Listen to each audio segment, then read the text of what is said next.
Tercera parte. Opta por la auténtica hombría. Capítulo 7. Tú puedes elegir la verdadera hombría. Muchos de nosotros no tenemos buenos modelos a imitar, aún en nuestros propios padres. En el peor de los casos, a nuestros padres no les interesan las normas sexuales de Dios. Por ejemplo, después que le propuse matrimonio a Brenda, mi padre me llamó a un lado y me dijo tranquilamente: mi hijo, sé lo que dice la Biblia sobre las relaciones sexuales antes del matrimonio, y tú y yo somos cristianos y todo lo demás. Sin embargo, la sexualidad es demasiado importante para que te cases sin tener antes relaciones sexuales con Brenda. No corras el riesgo de casarte con una mujer frígida. Es probable que mi papá hubiera sido un buen modelo a imitar en muchas formas, pero en el campo de la sexualidad, era un desastre. Yo no era el único. Tyler, un estudiante de tercer año de secundaria en nuestro grupo de jóvenes, tiene una madre fuerte luchando por su pureza, pero cuando el padre de Tyler le presta su camioneta para citas y le da las llaves, nunca deja de recordarle: no te olvides, Ty, he puesto una gran cantidad de condones en la guantera para ti. Entonces cuando Tyler le devuelve las llaves, su padre le pregunta: ¿te pudiste acostar con ella? Brandon me contó que había estado con un grupo de amigos jugando Nintendo un sábado tarde en la noche. Debía estar en su casa para las 11 de la noche, pero se quedó dormido y no se despertó hasta las 3 de la mañana. Horrorizado, corrió a su casa en su coche y se encontró a su mamá de rodillas, orando con desesperación para que regresara a salvo, llorando sin parar. ¿Y dónde estaba su papá? Se había acostado hacía varias horas, burlándose de las oraciones de su esposa y diciendo alegremente: deja de preocuparte. A lo mejor se encontró con alguna chica preciosa y está teniendo relaciones sexuales por primera vez. Ya es hora de que crezca. Aún los mejores padres temen discutir este asunto y no se sienten con el valor suficiente de expresar las verdades que desean comunicar con profundidad a sus hijos. Kenny me dijo: cuando estaba en la secundaria, recuerdo el día en que mi padre y yo veníamos de regreso a casa de un viaje de pesquería en el sur de Missouri. Noté que sus manos estaban apretando el volante y entonces me dijo: hijo, ya estás creciendo. ¿Tienes algunas preguntas sobre las chicas? Y en mi gran sabiduría a los 15 años de edad le dije con énfasis: no. Y en todo el viaje no se dijo nada más. A decir verdad, jamás se habló del asunto de nuevo. En ese entonces no sabía nada y, después de unos años, todavía sigo aprendiendo. ¡Qué pérdida!, concluyó Kenny. Así que, ¿quién será tu modelo a imitar? Sigue estas manos y ojos. Esperamos que tu propio padre sea un excelente modelo para que lo imites.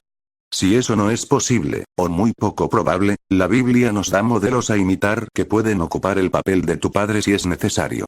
Mientras observamos a esas personas, ¿qué aprendemos acerca del significado de la verdadera hombría, sobre todo respecto a cómo lidiar con nuestros ojos, nuestras mentes y nuestros cuerpos? Por ejemplo, enfoquémonos en las manos por el momento. En un boletín, el autor y orador Dr. Gary Rosberg dice haber visto un par de manos que le recordaron las manos de su padre, que se había ido al cielo. Gary continuó recordando sobre lo que las manos de su padre significaban para él. Entonces cambió sus pensamientos a las manos de Jesús, notando esta sencilla verdad: eran manos que nunca tocaron de manera indecorosa a una mujer. Cuando yo, Fred, leí esto, la angustia me partía el alma. Ah, cómo deseaba poder decir eso acerca de mis propias manos. He degradado a mujeres con mis manos y he lamentado el pecado. Sin embargo, a medida que pienso más en esto me doy cuenta que desde el primer año de mi salvación, no he tocado a una mujer de manera indecorosa. Eso me hizo sentir bien. Me puse a pensar por un poco más de tiempo en las palabras de Gary. Las manos de Jesús nunca tocaron a una mujer indecorosamente, pero Jesús dijo que codiciar con los ojos es lo mismo que tocar. Dado el caso de que Jesús nunca pecó, de repente me doy cuenta que Jesús no solo nunca tocó a una mujer de esta manera, sino que nunca ni siquiera miró así a una mujer. ¿Pudiera yo decir eso? En verdad, no puedo. Aunque había recibido salvación, todavía miraba a las mujeres de modo indecoroso. Ah, no seas tan duro contigo, dirías. Es natural para los hombres ver. Es parte de nuestra naturaleza. Aún así, lo que estás haciendo es robar. La vida de pensamientos impuros es la de un ladrón. Robas imágenes que no son tuyas. Cuando miraste hacia adentro de la blusa de una mujer que no era tu esposa, robaste algo que no era tuyo. Cuando tuviste relaciones sexuales antes del matrimonio, tocaste a alguien que no te pertenecía. Es como caminar por la calle detrás de alguien que se le cae un billete de $100 y lo recoges. Si decides quedarte con el dinero en vez de decir, oiga, señor, tomaste algo que no te pertenece. Asimismo, si una mujer bien formada se inclina y te enseña sus senos mientras continúas mirándola, eres un ladrón. Necesitas dejar esa valiosa creación en las manos de Dios y su esposo o su futuro esposo. Cuando somos ladrones con nuestros ojos, tomamos gratificación sexual de lugares que no nos pertenecen, de mujeres que no están relacionadas con nosotros. En este campo, Jesús, que nunca miró a una mujer de manera indecorosa, es sin duda nuestro modelo a imitar. Claro, seguro. Dices. Él era Dios. No es justo esperar que yo viva como Él. Quizá. Aunque sí, debido a su deidad, las normas personales de Jesús te parecen inalcanzables, veamos otro modelo de hombría a imitar de las Escrituras en el aspecto de la pureza sexual. Solo un hombre, un gran modelo, su nombre era Job, y aunque no lo pensarías, este hombre es el modelo fundamental en las Escrituras de pureza sexual a imitar. La historia de Job se desarrolla en el Antiguo Testamento, donde en el primer capítulo del libro que lleva su nombre, vemos a Dios presumiendo acerca de Job con Satanás. ¿Te has puesto a pensar en mi siervo Job? Volvió a preguntarle el Señor. No hay en la tierra nadie como él. Es un hombre recto e intachable, que me honra y vive apartado del mal. Job 1:8. ¿Estaba orgulloso Dios de Job? Desde luego que sí. Aplaudía la fidelidad de su siervo con palabras de la más alta alabanza. Si caminas en la pureza, recto e intachable, él hablará con mucho orgullo de ti. Aunque, si no lo haces, este pasaje de la Escritura puede en realidad desalentarte cuando compares tu vida a la de Job. No te desanimes. En lugar de eso, aprende de Job. Primero necesitamos aprender más acerca de cómo lo hizo Job. En Job 31:1, lo vemos haciendo esta asombrosa declaración. Yo había convenido con mis ojos no mirar con lujuria a ninguna mujer. Un pacto con sus ojos. ¿Quieres decir que él hizo una promesa con sus ojos de no mirar a una mujer joven? ¡No es posible! No puede ser verdad. Sin embargo, Job lo pudo lograr. De otra manera, no hubiera hecho esta promesa. Si por alguna mujer me he dejado seducir, si a las puertas de mi prójimo he estado al acecho, que mi esposa muela el grano de otro hombre, y que otros hombres se acuesten con ella. Job 31:9-10, Job había tenido total éxito, de otra forma no hubiera podido hacer esta declaración de su corazón. Sabía que había vivido como era debido, y sabía que sus ojos y su mente eran puros. Juró por su esposa y su matrimonio, delante de Dios y el hombre. Regresemos al principio de la historia y leamos el primer versículo del libro de Job. En la región de Uz había un hombre recto e intachable, que temía a Dios y vivía apartado del mal. Este hombre se llamaba Job. Job era un simple hombre. A medida que te des cuenta de eso, estas preciosas palabras deben inundar tu alma con gloria. Si Job pudo hacerlo, yo también puedo. Dios quiere que sepas que aun con tu hombría y todas tus tendencias molestas, puedes elevarte por encima de la impureza sexual. Haz tu pacto ocular. Cuando yo, Fred, por primera vez consideré en serio el ejemplo de Job, medité en sus palabras por días y días. Job y yo éramos diferentes en solo una cosa: nuestras acciones. Dios lo llamó intachable. Yo no era intachable, pero como era un hombre, igual que Job, tenía que haber esperanza. Después de unos días, mi mente se enfocó en la palabra pacto. ¿Qué era eso? Aprendí que un pacto es un acuerdo entre Dios y el hombre. ¿Y cómo haría uno? ¿Y si le hiciera una promesa a Dios, sería confiable en mantener mi palabra? Y después estaba el problema de mis ojos. ¿Era de esperar que mis ojos guardaran el pacto? Los ojos no pueden pensar ni hablar. ¿Cómo mantienen una promesa? Un día tras otro mi mente regresaba a este concepto del pacto, tratando de comprenderlo de manera intelectual, mientras yo continuaba en mi pecado. Sin embargo, algo se revolvía en lo profundo de mi alma. Entonces sucedió. Recuerdo el momento, el lugar exacto en la calle Merleay en Des Moines, cuando sucedió todo. Minutos antes, le había fallado a Dios con mis ojos ya por 30 millones de veces. Una mujer corriendo, su radiante cuerpo capturando mis ojos mientras conducía cerca de ella, me excitó por completo. Sin embargo, tan pronto la pasé, mi corazón se agitó de culpa, pecado y tristeza. Conduciendo por la calle Merleay, me aferré del volante y con los dientes apretados, grité: «Ya basta. Ya terminé con esto. Estoy haciendo un pacto con mis ojos. No me importa lo que tome y no me importa si muero en el intento. Aquí se termina. Aquí se termina». Hice ese pacto y lo construí ladrillo a ladrillo.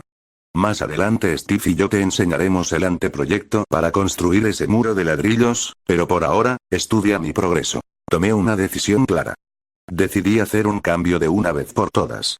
No puedo describir cuánto ha significado esa decisión para mí. Torrentes de frustración de los años de fracasos manaron de mi corazón.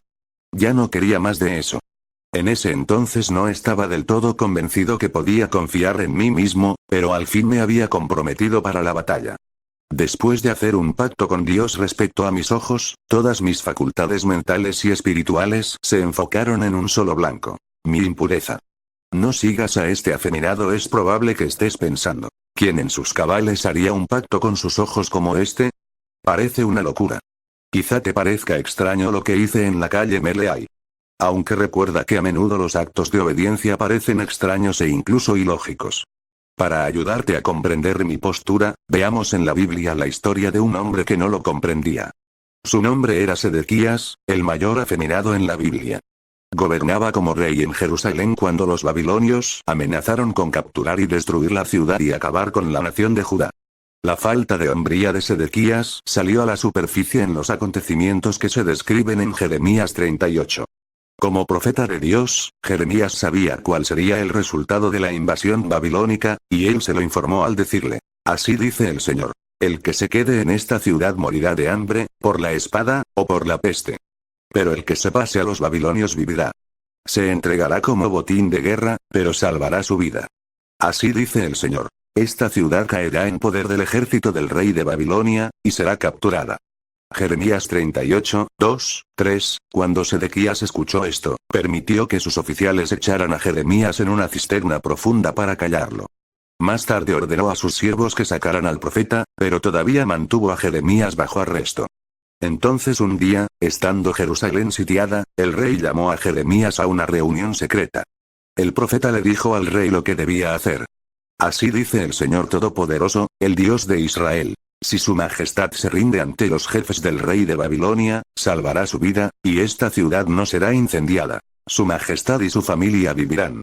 Pero si no se rinde ante los jefes del rey de Babilonia, la ciudad caerá bajo el poder de los caldeos, y será incendiada, y usted no tendrá escapatoria.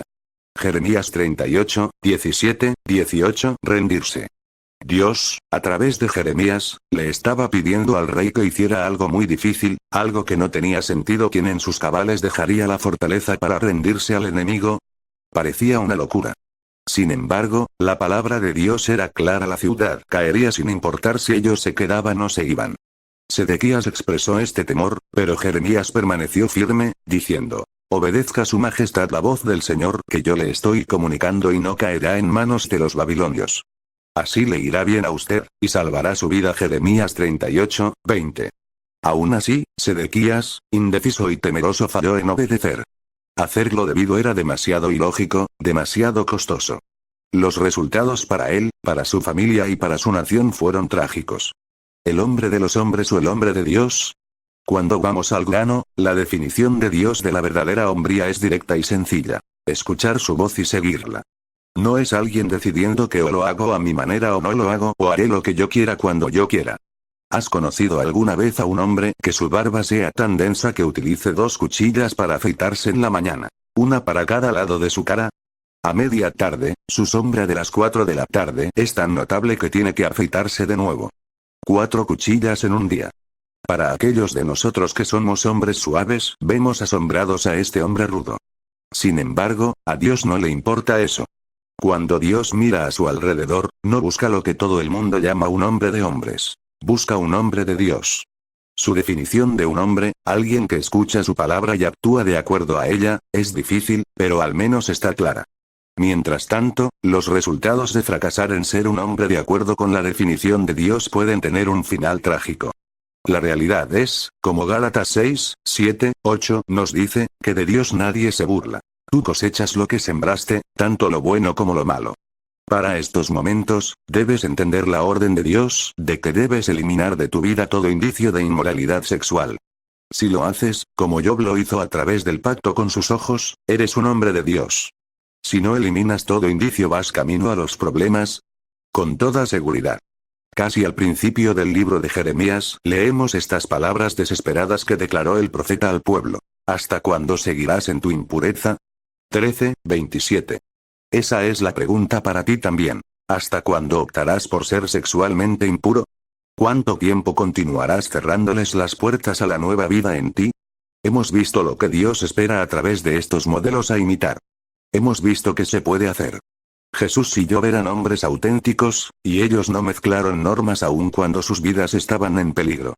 ¿Eres un hombre de Dios, escuchando la palabra y haciéndola? Si deseas cambiar las cosas, la autenticidad con Dios es un buen lugar para comenzar.